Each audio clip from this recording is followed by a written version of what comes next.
Hi hello' অসমবাসী ৰাইজ, মোৰ অন্য এটা মিনি ব্লগলৈ আপোনালোকক স্বাগতম। কি কৰি আছোঁ আমি জানেনে? এয়া জলফাই পাৰি আছোঁ।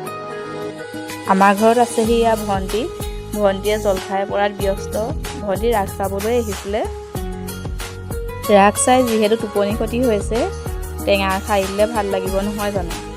পথাৰখনলৈ চাওকচোন, কিমান যে ধুনীয়া লাগিছে। ধানবোৰ পকিবলৈ আৰম্ভ কৰিছে। আমাৰ ঘৰৰ পাছফালেই পথাৰ, যিহেতু পথাৰৰ কিনাৰতে জলফাইজোপা আছিলে।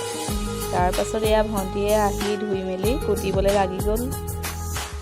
আপোনালোকে কেনেদৰে খাই ভাল পায় বাৰু? মই পিছে পুৰি খাইহে বেছি ভাল পাওঁ। এনেদৰে খাইছোঁ যদিও সিমান ভাল নালাগে, মানে দাঁতবোৰ বৰ টেঙাই। ভণ্টিয়ে জলকীয়া যিমানহে দিলে, মোৰ অৱস্থা একদম বেয়া হৈ গ'ল। পাছত চেনি সানিহে খাব লগা হৈছে আৰু। তাই পিছে জলকীয়া খুব খায় দেই, আৰু এই জলকীয়াটোৰ জাল বহুত বেছি।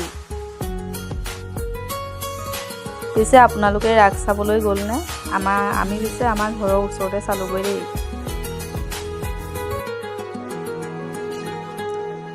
এয়া আমাৰ জলফাই ৰেডি, খাওঁ দেই।